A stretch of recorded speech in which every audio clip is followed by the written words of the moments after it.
They thought firing me would be the end of it. 11 years of loyalty gone with one smug meeting and a cheap replacement. But what they didn't know was that I built the heart of that company, literally, and without me it was about to flatline. I didn't lift a finger. I didn't have to. All I did was wait. My name is Claire Dalton. I'm 39 years old, and I'm a systems architect. Well, I was until 3 days ago. I spent the last 11 years working at a tech company called Ridge Solutions, and when I say working, I mean bleeding into that job. I was there before we had funding, before we had servers, before we even had a building. I helped design the infrastructure from scratch, built our internal security from the ground up, and made sure every piece of data we handled stayed airtight. For over a decade, I was the one keeping the lights on behind the scenes.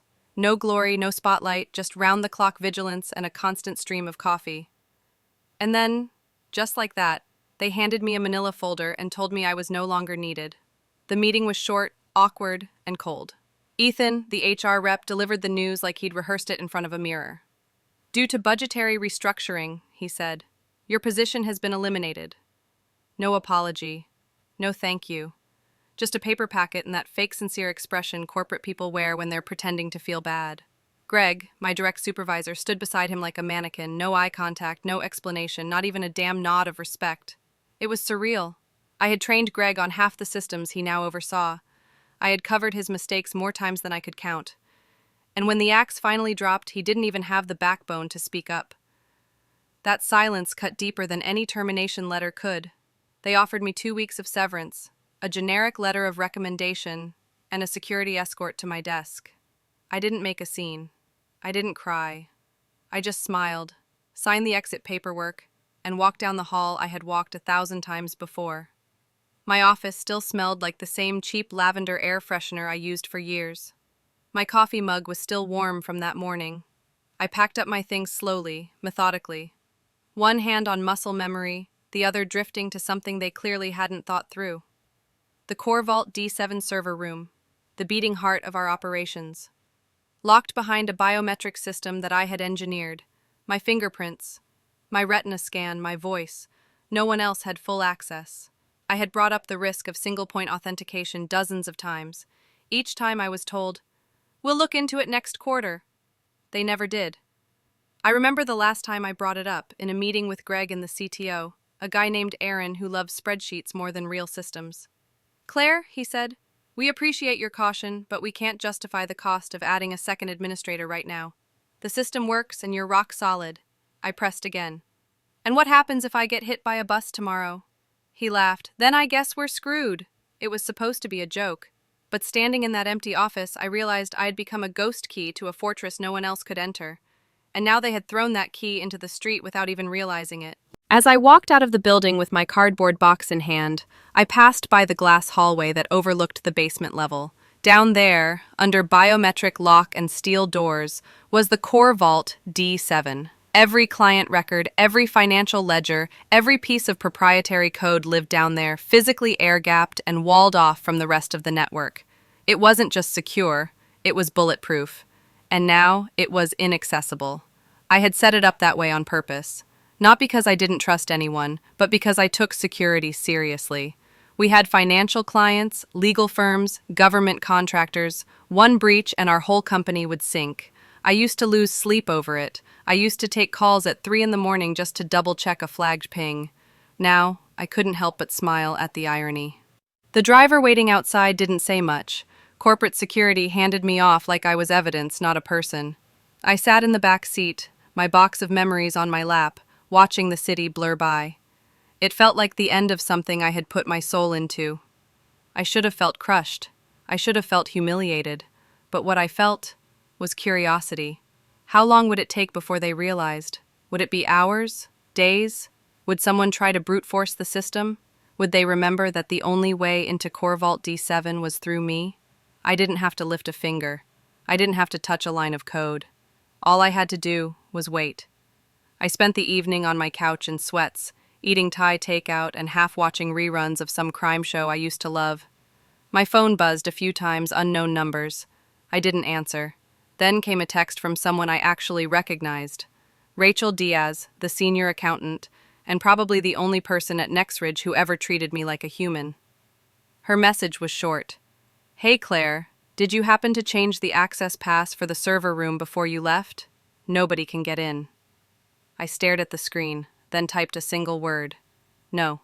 I left it at that. For the first time in 11 years, I had nothing to do and no one to answer to. I curled up on the couch, listening to the buzz of messages trickling in from what I knew was the first wave of confusion. I imagined Ethan pacing in HR, trying to look calm. I imagined Greg sweating in his glass office, and somewhere, down below, a blinking red light on the core vault D7 door panel, waiting for my voice.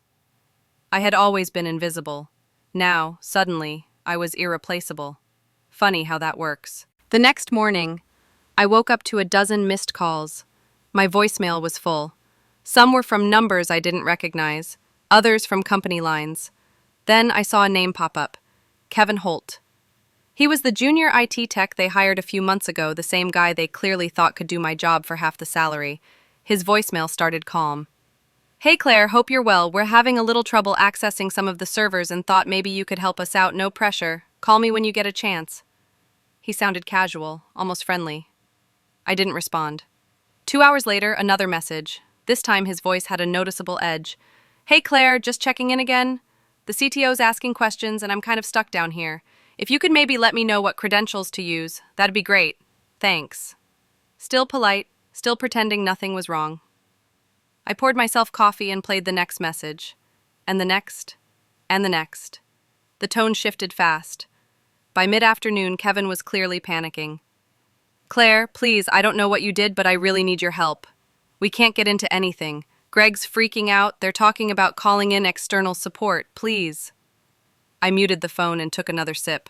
I wasn't being cruel. I wasn't out to sabotage anyone. But they had made a decision. They chose a cheaper option. They chose silence over loyalty, convenience over respect. Now they were reaping the consequences of their own arrogance, and I had every intention of letting that reality sit with them, uninterrupted, just long enough for it to burn. Driving home that day, I was somewhere between crushed and furious, riding this strange emotional limbo where part of me felt hollowed out, and the other part was sparking with something I hadn't felt in years. Clarity. It was like the fog finally lifted. I wasn't shocked that they fired me. I was shocked they did it without thinking through what came next. They thought I'd just pack up and vanish, leave behind all the systems and infrastructure I'd built from scratch, without a second thought. I wasn't plotting revenge. I didn't have a scheme. I didn't even touch a single line of code on my way out. I didn't need to. All I had to do was wait and let their own ignorance trip the wire. By the time I made it home and dropped my box on the kitchen counter, the first missed call had already popped up. Unknown number, no voicemail. I ignored it. I knew who it was and what they wanted, and for once, I didn't feel the urge to fix anything. That night, I sat on my couch with a glass of wine and my phone face down on the coffee table. Every so often, it buzzed. Calls, texts, more voicemails. Some were from people I hadn't spoken to in months. Others were masked behind no-caller ID tags. Probably upper management trying not to leave a trace. I ignored them all. I had no obligation to answer. They were the ones who cut me loose. They were the ones who decided I wasn't worth keeping around. So now, they could enjoy the full weight of that decision. Around 10:30, I finally glanced at my phone again. The notification center was flooded. 12 missed calls, 5 voicemails, and a text message that made me smirk. It was from Ashley in accounting, someone I always liked. She was one of the few people who never treated me like a machine. Her message read, "Hey, did you change the access codes before you left? Nobody can get into D7. I just stared at it for a second, then typed back no. One word. That was all. The moment I hit send, I imagined her reading it, confusion turning into concern. I could practically hear the panic setting in. D7 wasn't just a storage vault. It was the central nervous system of Nextridge. It held all the confidential data, payroll, contracts, client history, source code, the whole skeleton of the company. We made it that way on purpose to protect from breaches, but we never planned for something like this. Or rather, they never listened when I tried to warn them. I wasn't trying to be petty. I wasn't twisting the knife. I was just done. Done handing out lifelines to people who treated me like I was disposable. For years, I dropped everything to fix fires they caused, to patch holes they didn't even see. And now? Now they could sink or swim on their own. By morning, I had more missed calls than I could count. My phone looked like a war zone. Kevin had called again twice. Ethan from HR left a message that tried to sound composed but cracked halfway through. Claire, this is Ethan from Nexridge. We just had a quick follow-up question regarding some of the server settings. If you could give us a call back, that'd be really helpful. He didn't sound hopeful. He sounded like someone who realized too late he was in over his head. And then came Greg. His number showed up around 9:15 a.m. sharp, probably just after his first all-hands meeting exploded into chaos. His message was clipped and tense. Claire, we need to talk. I know you're upset, but this is serious. We need access to Core Vault D7 immediately. Call me. I played it twice, not because I needed to hear it again, but because it felt good to finally be the one with the leverage. After all those years of invisible work, of being talked over and brushed aside, the tables had finally turned. By noon, Rachel called. Unlike the others, she didn't jump straight to panic. Her tone was measured, like someone trying to make peace without knowing where the lines had been drawn. Hey Claire, I'm guessing things are a mess over there today. Look, I don't know what happened or how it all went down, but they're freaking out. Greg's losing it. I just wanted to say I'm sorry. You didn't deserve any of this. I paused at that one. Rachel had always been decent. I almost called her back. Almost. But I knew better than to get emotionally reeled back into something that had already broken me once. Instead, I sent her a text. Thanks for checking in. I'm okay. It wasn't much, but it was enough. She didn't push. She just sent a thumbs-up emoji and went quiet. Later that afternoon, I got a notification from LinkedIn. Someone at Nexridge had been viewing my profile. Multiple someones, actually. The CTO, the lead legal advisor, even one of the board members. That's when I realized they weren't just locked out of D7. They were trying to figure out if I had sabotaged something. The paranoia must have been eating them alive. But that was the beauty of it. I hadn't done anything. I had walked out without touching a single system. The doors locked themselves because I was the only one who ever had master clearance. And they knew it. They just didn't know what to do about it now. They were probably scrambling to explain it to clients, digging through internal documents, maybe even consulting outside firms, all while pretending nothing was wrong. I almost felt bad. Almost. Around 4 o'clock, my phone buzzed again. This time it was a number I didn't recognize. Probably a burner or maybe someone trying not to use a company line. I let it go to voicemail. The message was longer than the others, slower. It was Aaron, the CTO, and his tone was completely different from the last time we spoke. Claire, I wanted to personally reach out and, well, apologize. I think we made a mistake. A big one. We've run into some access issues and I was hoping you'd be willing to talk. No pressure. We're not looking to blame anyone. Just hoping for a little guidance. It was calm, respectful, measured. Everything he should have said weeks ago. But now? Now it was desperation disguised as diplomacy. And I wasn't buying it. I left my apartment later that evening and took a walk around the block. The city had that late summer warmth that makes everything feel sticky and slow. I breathed in deep, listening to the quiet hum of traffic and the occasional honk echoing off buildings. I hadn't realized how heavy Nexridge had been on my back until it was gone. I felt lighter, freer, and beneath that something else, a rising sense of control I hadn't felt in years. I didn't have to retaliate. I didn't have to hack anything.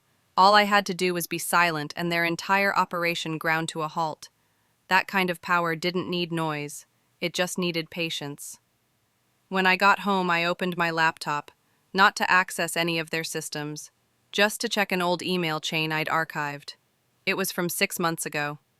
In it, I'd outlined all the single-point failure risks associated with D7. I'd warned them in writing about what would happen if they didn't diversify admin access. Greg replied with one sentence. Understood. We'll revisit next quarter. He never did. I saved a PDF of that thread, just in case they tried to pin anything on me later. I wasn't paranoid. I was prepared. and I had no intention of playing the scapegoat in a story they wrote without me. By the time the sun dipped below the skyline, I'd made a decision. I wasn't going to respond to any more messages. Not yet. Let them stew. Let them fumble. Let them feel the same helplessness they once expected me to fix. This wasn't revenge. It was a reset. A long overdue correction to years of being undervalued and overlooked. And if they wanted my help now, they were going to have to come to me differently, not with demands, not with panic, but with real respect. Until then, I was staying right here, on my couch, phone off, wine in hand, watching their empire tremble from the outside. The morning after the voicemail storm began like any other, quiet, still, almost dull.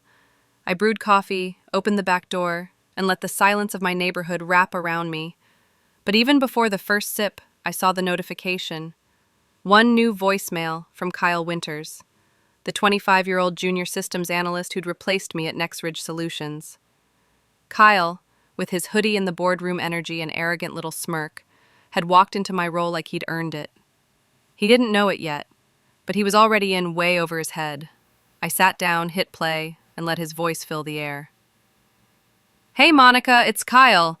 Just wondering if you could maybe shoot over the admin reset protocols for DA7? Can't seem to locate them on the handoff files." That was it. Casual. Like I might be out grocery shopping and forgot to leave him a sticky note. It took everything in me not to laugh. I hadn't left anything because I wasn't given the chance. I was marched out like a criminal. And the admin resets? They didn't exist. Not in the way he thought. DA7 had no backdoor, no workaround. I'd designed it that way deliberately. Because I'd asked for a redundancy admin 3 years ago. I'd begged for one, in fact. The second voicemail came in an hour later. His voice was tighter, strained, like the walls were closing in. "Hey again, Monica. Sorry to bug you. Just a quick thing when you get a sec. Could you call me back about the biometric sync fails? It's throwing some alerts. We can't even get into the staging panel." There it was, the cracks forming. He didn't realize yet that the alerts were a feature, not a bug. That system was never built for speed, it was built for security, the kind you only need when you expect real danger. They thought I was paranoid. Now they were locked out of the very infrastructure they ignored me over. By noon, the third voicemail came in. The mask was off. "Okay, we've looped in the CTO. He's not thrilled. They need access to DA7 today, or we're going to start breaching SLAs. Could you maybe just email me the override path? We're kind of in a bind here." "You think, Kyle? This wasn't about missing passwords or misplaced credentials. The system was literally uncrackable without my credentials, retina, fingerprint, vocal pattern, the full trifecta. I had warned them during security audits. I had written reports. They had all ignored me, including the CTO, Brent Kessler, who once said, 'This isn't Fort Knox, Monica. It's a data hub.' Looks like it was Fort Knox, after all. I poured myself a second cup of coffee and opened the sliding door, letting the warm breeze in as I pressed play on the fourth voicemail. "Please, Monica, we're in trouble here. The servers are isolating themselves from the master node and the backup pipeline's rejecting admin requests. I don't know what you built, but it's fighting back." His voice cracked at the end. There it was, the moment he realized he was completely, utterly powerless. That desperation soaked his words, like he finally understood the weight of the system I had carried alone for a decade. They never respected that work. Until now. Now they were choking on it. I spent the rest of that afternoon sitting on my porch with a glass of Cabernet, legs crossed, sun on my face, letting each voicemail play on loop, Kyle unraveling second by second. You could almost hear the fear fermenting inside the Nextridge executive suite. No one could even open the maintenance shell, much less execute any root-level override. Because I had designed every piece of that architecture with the expectation that no one would ever back me up. They proved me right. I wasn't being vengeful, I was just doing my job too well. And now that very job had become their nightmare. Later that evening, I checked a private Slack thread I'd been added to by a couple of former coworkers, Renee from finance and Jamal from compliance. They hadn't been thrilled about my firing, and they were feeding me bits of intel like breadcrumbs. Renee posted, "CTO had a meltdown in the server room. Someone tried to brute force the vault access. Triggered a Tier 4 lockdown." Jamal chimed in. "They called in some outside consultant cybersec firm from Boston. He walked out after an hour, said he'd never seen anything like it.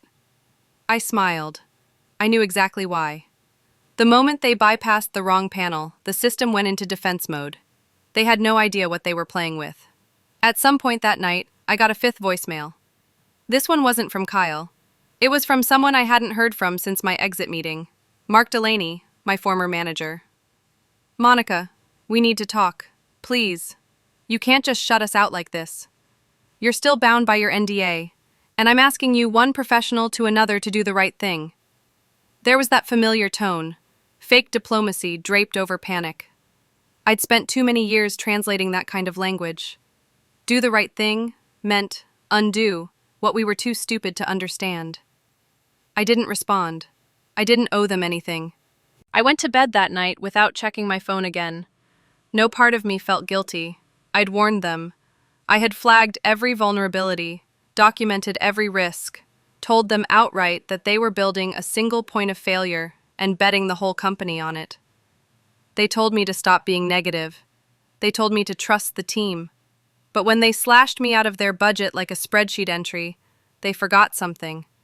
I wasn't the risk. I was the lock. And they just threw away the only key. The next morning, I woke up to 23 missed calls, half from Kyle, a few from Mark, one from the company's internal counsel, and even one from a blocked number. I guessed that was Janine Carlson, the COO. I didn't listen to any of them. I already knew what they were going to say. I didn't want apologies or explanations. What I wanted, what I had earned, was leverage. And now they had given me exactly that. They'd taken my role, my income, and tried to strip away my dignity. But now they were stuck in a fortress I built, and the only way out was through me. Evening rolled around, and I poured myself another glass of wine. I sat outside as the sun set, phone in hand, listening to Kyle's latest message, number 8, if I was counting. I'm sorry, Monica. I didn't realize how complex this would be. Please, I'm begging, just tell me how to shut it off. Anything. He sounded like he was about to cry. For a moment, I actually felt a flicker of sympathy.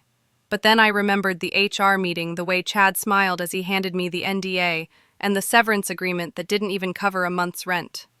I remembered walking past Kyle on my way out, watching him set up his desk where mine had been, grinning like he won a raffle. There was no shutting it off. Not the system. Not the moment. This was bigger than just me. This was every woman who had ever been dismissed, replaced, underestimated. Every too expensive label slapped on someone after they spent a decade holding a company together. They wanted me quiet. They wanted me gone. But now I was the last voice they needed, and the only one they didn't deserve to hear. 2 days after I got canned, my phone lit up with a call from Greg. Now, Greg hadn't said a word when I was shown the door, not when I packed up my desk, not even when security shadowed me to the elevator like I was a threat to national security. But now? He wanted to act like we were old colleagues catching up over coffee. His voice was smooth, fake sympathetic, like he just couldn't believe this little mix-up was happening. He said something like, "Claire, come on, you know this isn't personal.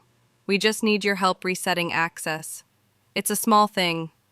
We're under pressure here." Small thing? My jaw clenched so hard I thought I might chip a molar. I told him I'd flagged the exact vulnerability last quarter in the audit and that his little budget efficiencies were the reason they were locked out. "You chose to ignore me," I said. "Not my problem now." Then I hung up. Later that evening, I got a string of frantic texts from Ashley. She was still inside, doing damage control, or trying to.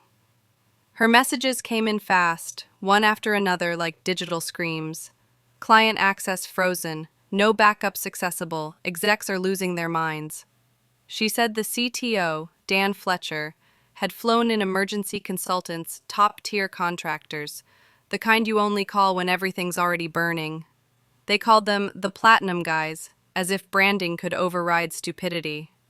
They showed up in suits, billed $1,000 an hour, and promised miracles. I almost laughed. I'd seen their types before, slick, arrogant, armed with half-baked plans and too much confidence. They didn't understand that this system wasn't built like the others. I had designed every inch of DA7's infrastructure myself. Layered, redundant, locked down with biometric verification. There was no override, no shortcuts. Ashley kept me updated, almost like she wanted me to enjoy the show. Maybe she did. She told me the consultants tried brute forcing the physical access drives first. That's when things went from bad to irreversible. The second they triggered the casing sensors, my failsafe kicked in a protocol I'd written 2 years ago in case of breach attempts. The internal controller bricked, wiped itself clean, logs gone, drives irrecoverable. The $1 million stack they boasted about? Now it was just a blinking tower of worthless silicon. I read her last message twice just to savor it. It's official. Total system failure. Even the platinum guys are sweating. The next day, more voicemails came through. Not from Kyle this time, he was probably buried somewhere under panic and shame, but from people higher up. A woman named Janelle, from legal, left a carefully worded message asking if I'd be willing to consult in a limited capacity to assist the ongoing mitigation efforts. That was corporate speak for, "Please save us from the hell we walked into." I didn't respond. I made myself a cup of tea and sat by the window watching the wind whip through the trees. Every now and then, I'd glance at the phone. New message, new number, same desperate tone. It was funny, in a dark way. These were the same people who said I was redundant, who said the company needed to be leaner, faster, more agile. But when it came down to it, all that agility couldn't crack a system built by someone who cared more about integrity than shortcuts. Greg called again the following morning. I let it go to voicemail, of course. This time, the charm was gone. His voice was strained, clipped, and under it I heard the hint of panic. "Claire, listen.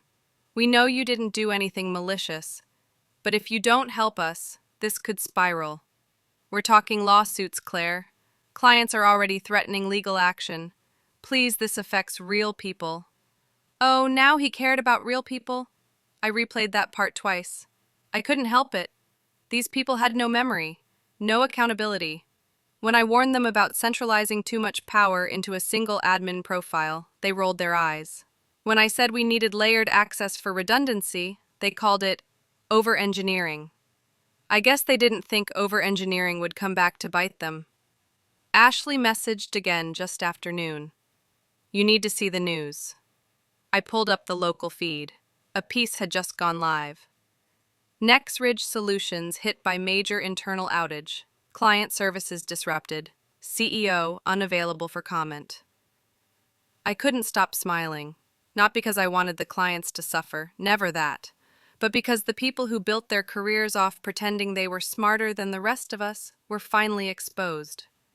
Their entire culture of cutting corners had caught up to them, and I wasn't the villain in this story.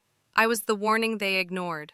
By late afternoon, even my LinkedIn inbox was flooded. Recruiters, journalists, former coworkers.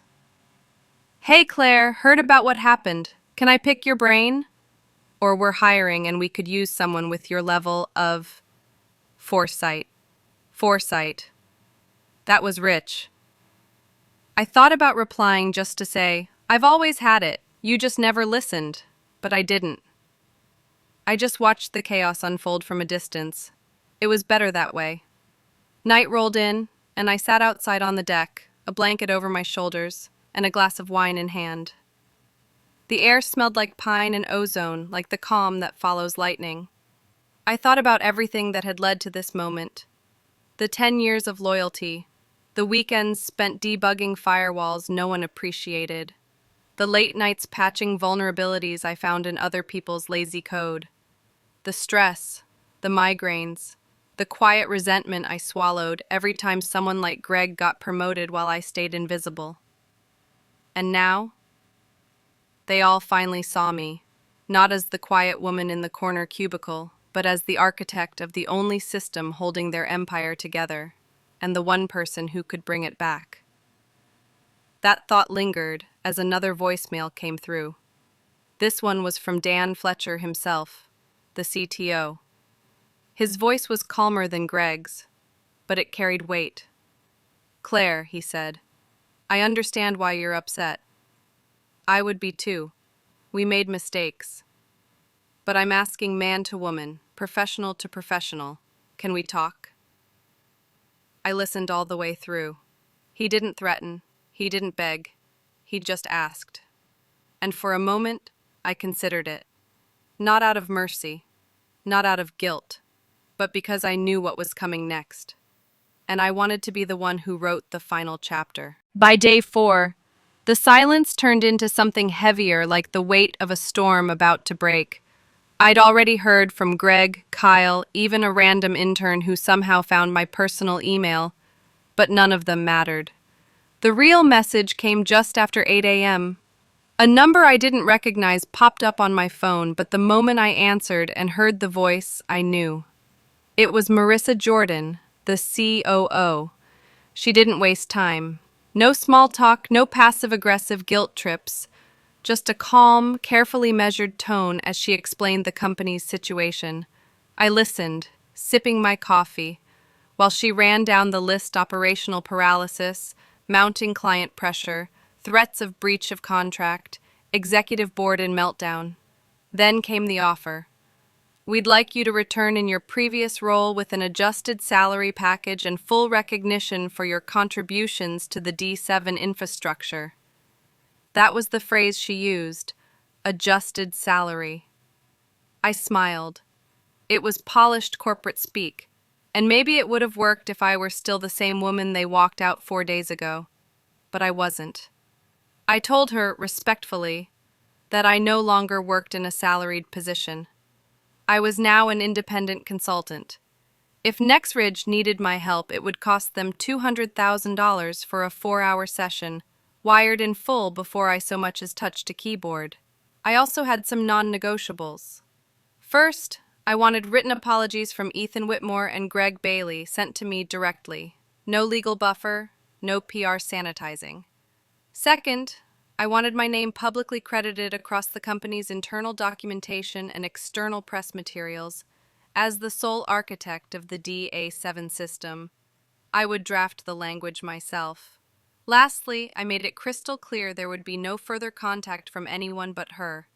Marissa was quiet for a moment. Then she asked for an hour to revisit with the board. I gave her 30 minutes. She called back in 23. "We agreed to your terms." When I arrived at the Nextridge Tower later that afternoon, the lobby was nearly silent, but not the kind of peaceful silence you find in a well-run building. No, this was tension. The air felt brittle. Every eye in that reception room followed me as I signed in. I didn't smile, didn't wave, just scanned my visitor badge, took the elevator to the 26th floor, and walked into what used to be my domain. A place they'd once told me I'd outgrown. Now it looked gutted. Empty desks, open terminals, cables coiled and taped along the floor like they'd tried tearing things apart looking for answers. They were looking in the wrong place. I wasn't just the one who built it. I was the answer. Kyle was nowhere in sight, which was probably for the best. Ethan and Greg were seated in a corner glass conference room, their faces blank, stiff with forced professionalism. I passed them without a word. In the primary server control hub, Marissa was already waiting. She nodded once, handed me a tablet with the transfer confirmation, and said, "We appreciate your time today." I didn't answer. I pulled out my own drive, plugged it into the diagnostic port behind the main board, and pulled up the admin interface they didn't even know existed. Not the user-level dashboard, not the CTO's panel, but the one built directly into the firmware buried under 5 layers of sandboxed logic. There was only one key that unlocked it. Mine. I launched the first of my recovery scripts, rebuilding system logs, rerouting authentication pathways, and resyncing the biometric vault.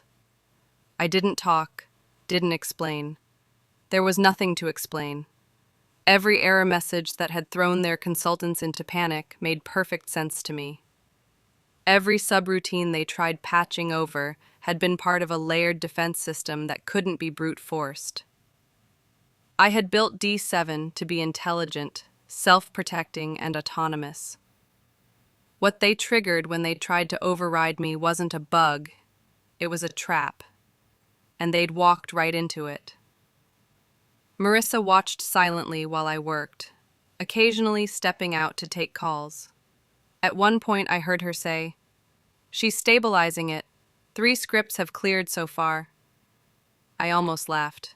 It wasn't magic. It was method. I ran the 4th diagnostic cycle and watched the red indicators flip green one by one. The mainframe groaned once, then hummed into alignment. It was almost beautiful. By the time I hit the restore on the command input buffer, the system had already rebuilt 92% of the core functions. Another 20 minutes, and the secure backup protocol completed its last check. 3 hours and 42 minutes after I walked in, I stood up, pulled out my drive, and clicked off the interface. Everything was back online. Clean, restored, secure. I looked around one last time. No one said anything. No applause, no gratitude, just the quiet acknowledgement of reality. They needed me, not just to fix what they broke, but to understand what they'd never truly valued. I left the tablet on Marissa's desk, nodded once, and walked out the door. In the elevator down, I caught a glimpse of myself in the mirrored panel. Same face, same eyes, but something inside had shifted. I didn't feel vindictive. I didn't even feel triumphant. I felt free. They'd paid me for 4 hours of labor. But the real cost? That was in the humiliation, the panic, the loss of credibility they suffered trying to replace me with cheaper, louder, less capable stand-ins. The $200K was just the invoice. The lesson? That came with interest. I got home, kicked off my shoes, poured a glass of wine, and opened the 2 emails I'd received just before logging off their system. First was the official apology from Ethan, dry, formal, probably written by legal but signed by hand. Then Greg's, short, 2 paragraphs, but it read real. Maybe it stung his ego to admit I was right all along. Maybe not. I didn't care. The 3rd email was from their internal communications team, confirming that my title as Principal Systems Architect for DA7 had been updated across every public and internal document. That one I saved, not because I needed proof, but because it was the closest thing to closure I'd ever get from them. A few days later, I got a message from Ashley. "They're still acting like it was all just a bump in the road," she wrote, "but no one forgets who saved them." I smiled at that, then deleted the message. I wasn't going back, not ever. They had their second chance. I had my dignity, my peace, and enough money to disappear for a while and do something that actually mattered. I didn't need revenge to feel whole again. All I needed was a clear mind, a little silence, and the satisfaction of knowing that sometimes walking away is the most powerful thing you can do. And just like that, the fortress was mine again. But this time, I was the one holding the key, and I didn't plan to share it.